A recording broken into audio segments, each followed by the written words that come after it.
ವಿಶ್ವದಲ್ಲೇ ಅತಿ ಎತ್ತರದ ವಿಷ್ಣುವಿನ 108 ಅಡಿ ಎತ್ತರದ ಏಕಶಿಲಾ ಪ್ರತಿಮೆಯನ್ನು ಸೋಮವಾರ ಈಜಿಪುರದಲ್ಲಿ ಪ್ರತಿಷ್ಠಾಪಿಸಲಾಗಿದೆ. ತಮಿಳುನಾಡಿನ ತಿರುವಣ್ಣಾಮಲೈನಿಂದ ಗಣಿಗಾರಿಕೆ ಮಾಡಿದ 420 ಟನ್ ತೂಕದ ಏಕಶಿಲಾ ಕಲ್ಲನ್ನು 2019ರಲ್ಲಿ 240 ಚಕ್ರಗಳ ಟ್ರಕ್ನಲ್ಲಿ 6 ತಿಂಗಳ ಅವಧಿಯಲ್ಲಿ ನಗರಕ್ಕೆ ತರಲಾಗಿದೆ. ಏಕಶಿಲಾ ಪ್ರತಿಮೆಯ ಹಿಂದಿನ ವ್ಯಕ್ತಿ ನಿವೃತ್ತ ಸರ್ಕಾರಿ ವೈದ್ಯ ಡಾ ಬಿ ಸದಾನಂದ ಅವರು 2010ರಿಂದ ಈ ಯೋಜನೆಯಲ್ಲಿ ಕೆಲಸ ಮಾಡಲು ಪ್ರಾರಂಭಿಸಿದರು. ಈ ಪ್ರತಿಮೆಯು ಆಧ್ಯಾತ್ಮಿಕ ಏಕತೆ ಮತ್ತು ಸಾಂಸ್ಕೃತಿಕ ಪರಂಪರೆಯ ಸಂಕೇತವಾಗಿ ಕಾರ್ಯನಿರ್ವಹಿಸಬೇಕೆಂದು ವೈದ್ಯರು ಬಯಸುತ್ತಾರೆ. ಶಿಲ್ಪವು ಇದುವರೆಗೆ ಸ್ಥಾಪಿಸಲಾದ ಇತರ ವಿಷ್ಣು ಪ್ರತಿಮೆಗಳಿಗಿಂತ ಭಿನ್ನವಾಗಿದೆ.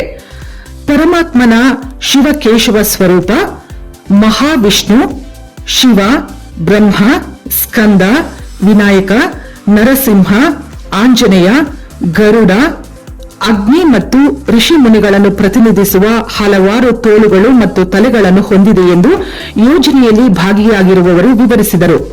ಕೋದಂಡ ರಾಮಸ್ವಾಮಿ ದೇವಸ್ಥಾನದ ಚಾರಿಟಬಲ್ ಟ್ರಸ್ಟ್ ಈ ಯೋಜನೆಯ ಮೇಲ್ವಿಚಾರಣೆಯನ್ನು ವಹಿಸಿದೆ. ಈ ಪ್ರತಿಮೆ ಹಿಂದೂ ಧರ್ಮದ ಅನುಯಾಯಿಗಳಲ್ಲಿ ಏಕತೆಯನ್ನು ಸೃಷ್ಟಿಸಲು ಸ್ಥಾಪಿಸಲಾಗಿದೆ ಎಂದು ಅವರು ಹೇಳಿದರು. ಅವತಾರದಲ್ಲಿ ಅತ್ಯಂತ ಎತ್ತರದ್ದು ಎಂದು ಹೇಳಲಾಗುವ ವಿಶ್ವರೂಪಂ ಪ್ರತಿಮೆಯ ಕೆಲಸಗಳು 2010ರಿಂದ ಪ್ರಾರಂಭವಾಯಿತು. ಮೊದಲ ಹಂತದಲ್ಲಿ ನಿರ್ಮಾಣ ಪೂರ್ವ ಕೆಲಸ, ಮುಖ್ಯ ದೇವರು ಮತ್ತು ಆದಿಶೇಷನ ಶಿಲ್ಪಕಲೆ ಸೇರಿದೆ.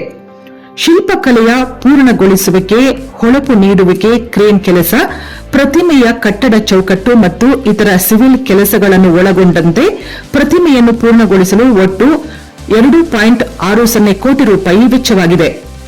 ಈಜಿಪುರದಲ್ಲಿ ಭಕ್ತರು ಬಹುನಿರೀಕ್ಷಿತ ವಿಷ್ಣುವಿನ ವಿರಾಟ ಸ್ವರೂಪವನ್ನು ವೀಕ್ಷಿಸಲು ಧಾವಿಸುತ್ತಿದ್ದಾರೆ. ಶನಿವಾರದಿಂದ ಹೋಮ ಹವನಗಳು ಪ್ರಾರಂಭವಾದವು. ಮುಖ್ಯ ಪ್ರಾಣ ಪ್ರತಿಷ್ಠಾ ಹೋಮ ಮತ್ತು ಮಹಾಕುಂಭಾಭಿಷೇಕ ಸೋಮವಾರ ನಡೆಯಿತು. ಉಡುಪಿಯ ಪೇಜಾವರ ಮಠದ ಶ್ರೀ ವಿಶ್ವಪ್ರಸನ್ನ ತೀರ್ಥ ಸ್ವಾಮಿಗಳು, ಮೈಸೂರಿನ ಪರಕಾಲ ಮಠದ ಶ್ರೀ ಅಭಿನವ ವಾಗೀಶ್ ಸ್ವಾಮಿಗಳು ಈ ಸಮಾರಂಭದಲ್ಲಿ ಭಾಗವಹಿಸಿದ್ದರು.